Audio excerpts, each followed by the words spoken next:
Welcome to another episode of the program. I'm Okpeyemi Owosheli. We begin with business news. Nigeria's debt servicing in the first 7 months of 2024 rose by 53.63% or about $900 million to $2.78 billion, up from about $1.81 billion recorded in the same period in 2023. Now, this was disclosed in the weekly international payment data available on the Central Bank of Nigeria's website. The CBN data showed that external debt servicing had got the highest amount in May at about $800 million, followed by $560.51 million in January and $542 million in July. Now, debt servicing in the other month of February, March and April had stayed below $300 million, with the lowest amount paid in June 2024 at $50.82 million. And the Nigerian government says there is no ban placed on any Nigerian airlines by the U.S. government. The Acting Director General of the Nigerian Civil Aviation Authority, Chris Najomo, disclosed this in a statement. He said in 2010, Nigeria, like other countries, attained a permit of category of one of the International Aviation Safety Assessment Program, and in 2014 as well as 2017, a re-evaluation was done by the U.S. Federal Aviation Administration, which Nigeria passed, but due to the inability to meet up with the requirement of the permit, Nigeria was delisted in 2022. It explained that Nigerian airline operators can still fly into the U.S. using an aircraft wet lease from a country with a Category 1 permit. We'll take a break now and be back with more stories in the corporate world.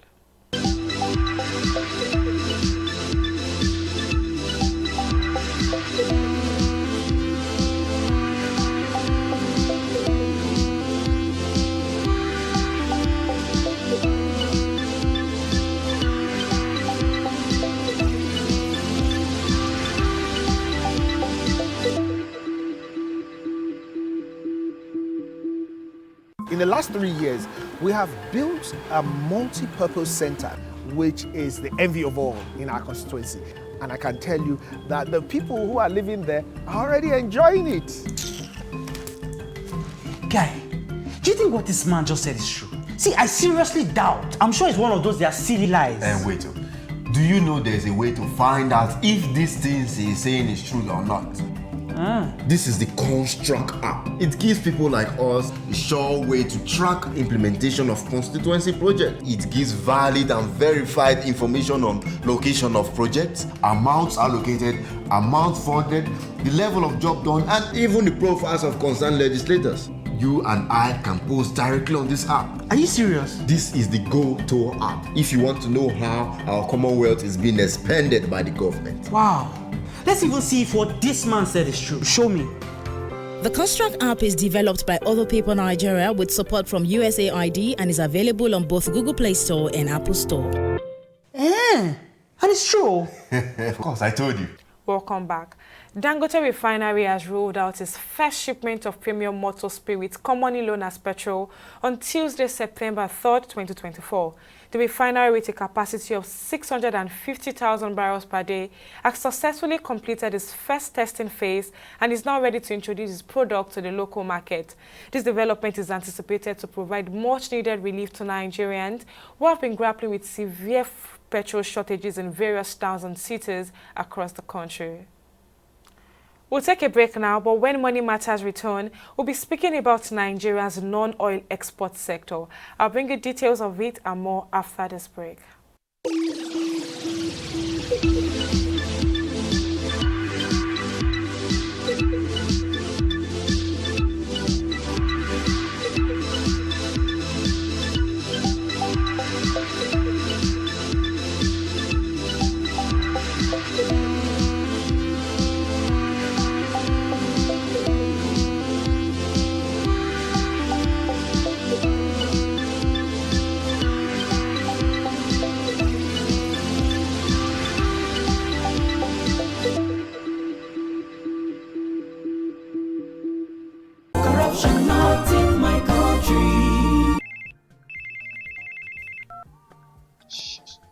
Hello, Alahaji. Right now I'm in Abuja. No.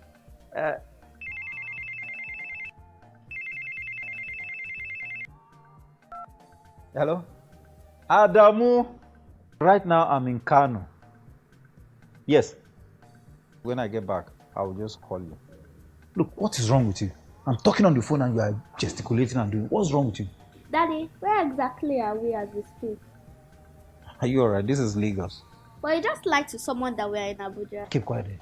Who told you you can tell an elderly person is lying? Daddy, you just lied. And by lying, you're raising corrupt children for the future of Nigeria. That is corruption, not in my country. Welcome back. Nigeria's non-oil export sector has recorded a total receipt of $2.7 billion in the first half of 2024, driven by increasing global demand for made-in-Nigerian products, representing a 6.26% increase compared to the $2.539 billion recorded in the same period in 2023. Now, the Executive Director and CEO of the Nigerian Export Promotion Council, Nonye Ayeni, disclosed this during a media briefing in Abuja.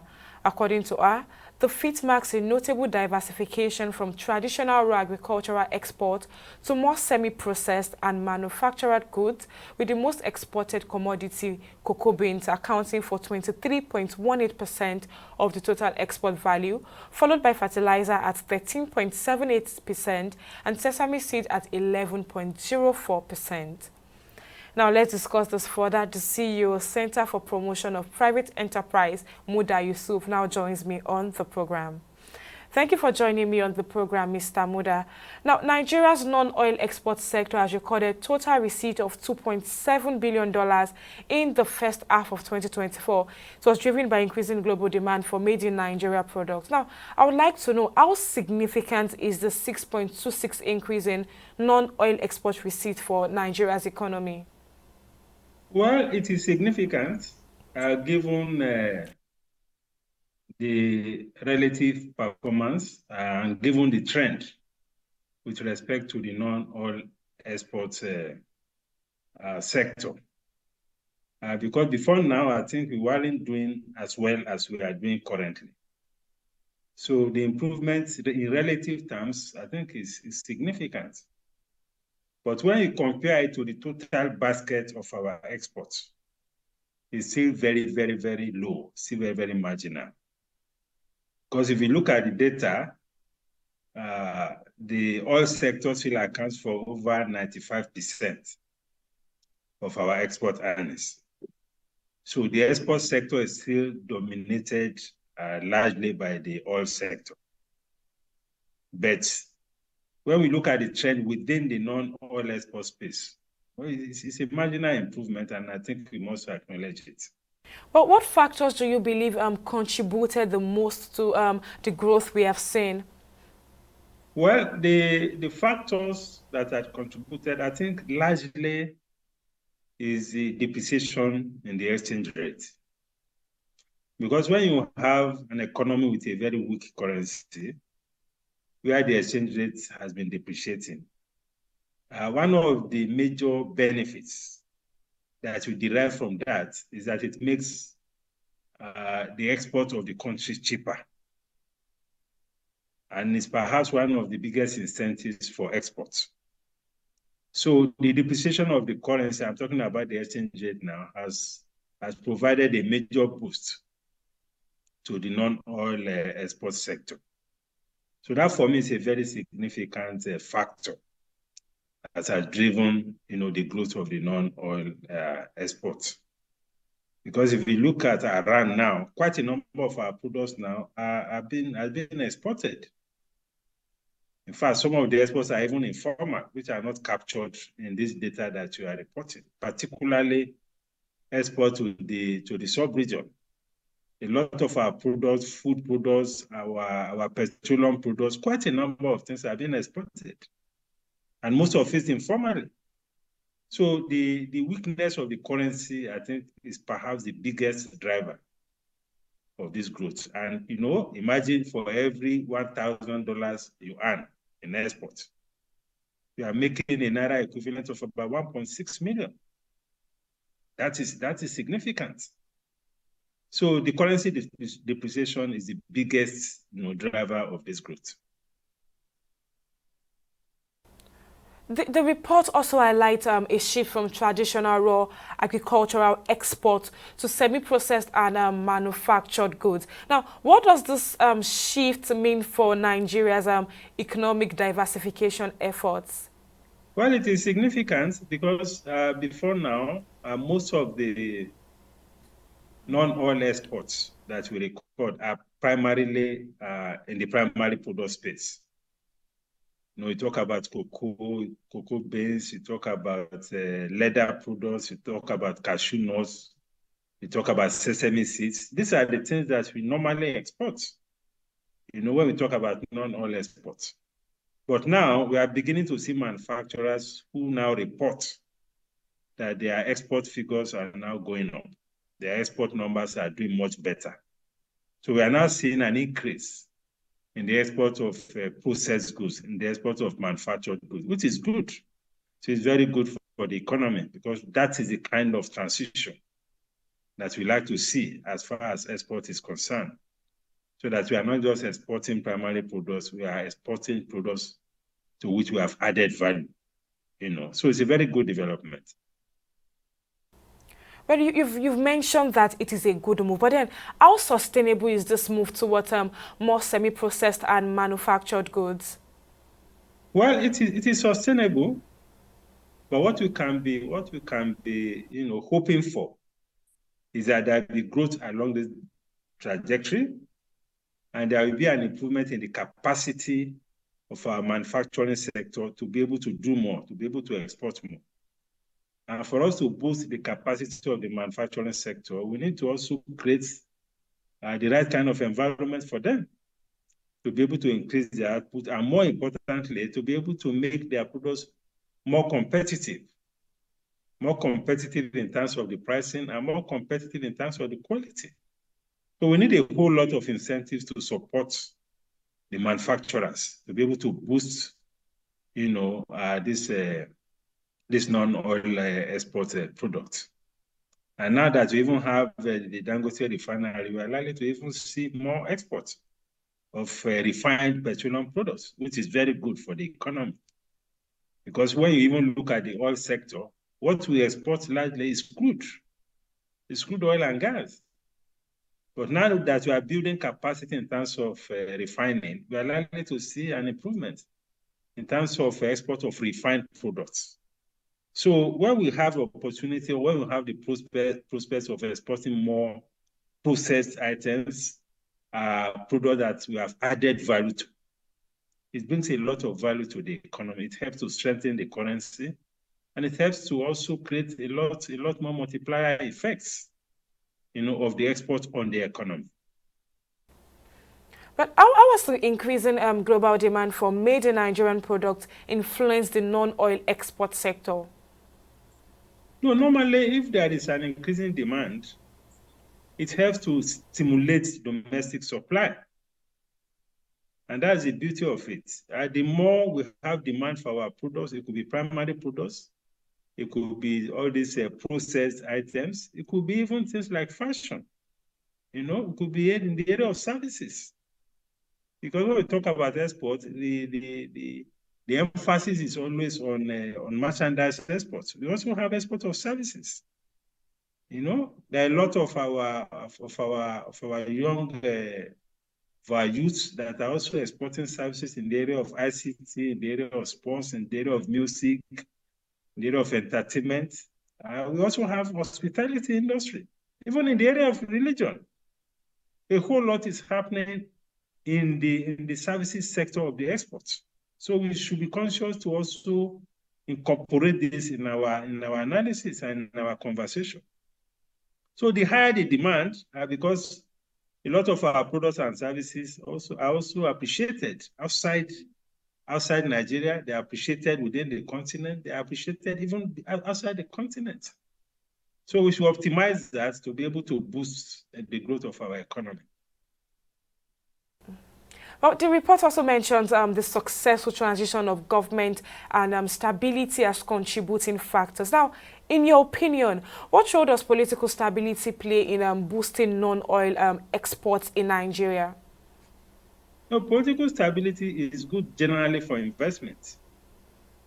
You know, when you have a country that is politically unstable, of course, it affects investors' confidence. Investors actually, shy away or they avoid investing in a country where there's political instability, where there is war, where there is all sort of instability.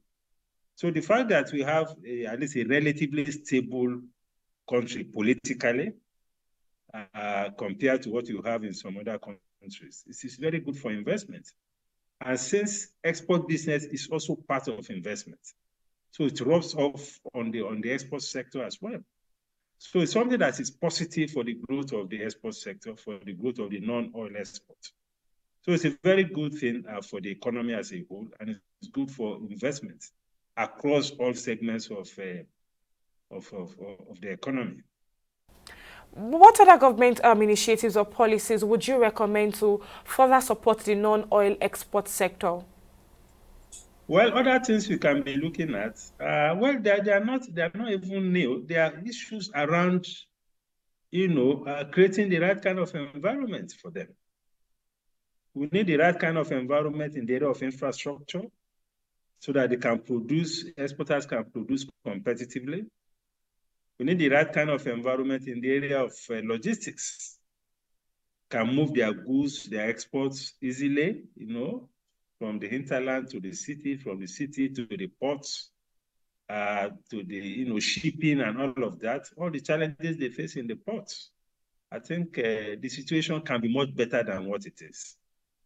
Then areas of funding, area of information, market information. They need support in the area of packaging. They need support in the area of quality and standards. So the government can provide a whole lot of support in these areas to make our exports or non-oil exports a lot more competitive, a lot more attractive, so that the economy can benefit even more. Well, the majority of non-oil exports are routed through seaports in the southwest region and the south-south as well. What would you say are the implications of this for regional development as well as infrastructure in the country? Well, it depends on how we look at it. Even in the north, leather products is essentially in the north. When you talk of leather, and leather products is part of the major non-oil export products. If you talk of cashew nuts, if you talk of sesame seeds, most of these things are coming from the middle belt, which sometimes we even regard as part of the north. So it's not exactly correct to say that everything is coming from southwest and south-south. No. Talk of south-south, we'll be talking more about oil. We talk of southwest, we'll be talking more about cocoa beans and all of that. But if you talk of the middle belt, you talk of the north, we'll be talking about cashew nuts, sesame seeds, leather products, and so on. So the spread I think it's fairly even, between the north and the south as far as non-oil export is concerned. But it's good, at least for all the subnationals, the various governments in the various subnationals or in the various geographical zones to be able to support their export sector, again, depending on the kind of products that are thriving in their various jurisdictions. So there are opportunities to grow export across the different parts of the country. But the governments, the subnational governments, need to do a lot more to support them so that we don't leave the issue of driving exports only to the federal government. Each of the state governments also has a role to play. Well, Mr. Yusuf, just before I let you go, do you think there are specific trends or changes you foresee that could impact the non-oil export sector's growth? Well, as far as the African Continental Free Trade Area is concerned, not much is happening yet. But we have seen what we call some initiatives, so like a pilot scheme to be able to export within the AFTA.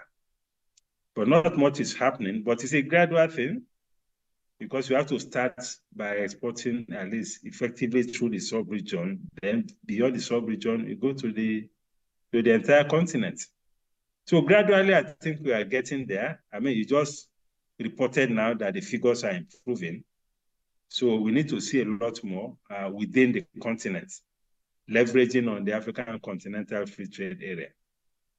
But we need to remove barriers. We need to remove barriers to export, barriers to trade within the continent, because as we speak, there's still a whole lot of barriers that needs to be addressed.